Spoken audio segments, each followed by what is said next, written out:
आज आहे मुहूर्तमेढ पूजन आणि त्यासाठी सगळ्या बायका घरी जमा झाल्या होत्या. बाय द वे आमच्या घरी शुभ विवाह सागर वेड्स मृणाली हे पेंट करून घेतलं होतं. फुल माहोल होता घरी आणि मी जस्ट स्वतःचा थोबडा बघत होते, पण कोणी काही बघू नाही दिलं. पटकन हाक मारली कामाला. आल्यापासून जे काही मला कामाला लावलंय म्हणून सांगू. नंतर बायकांनी आपल्या नवऱ्याला कुटावं तशी हळद कुटली. सगळ्या बायकांनी उखाणे पण घेतले.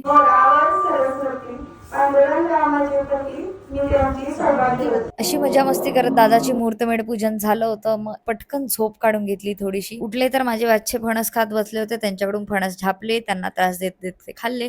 बॅग घातल्या सुकत आलं कुठून मस्त गरमागरम चहा बनवला आणि चहा पिऊन निघालो नवरदेवाच्या लास्ट मिनिट शॉपिंगसाठी. शॉपिंग करता करता हे पाहुणे भेटले मला आणि इट वॉज व्हेरी अनएक्सपेक्टेड की गावी मला हस्की भेटेल. त्यानंतर नवरदेवासाठी फेटे बघितले, त्याचं माप दिलं आणि मग माझ्यातली खाज मिटवण्यासाठी मीही ट्राय करत होते.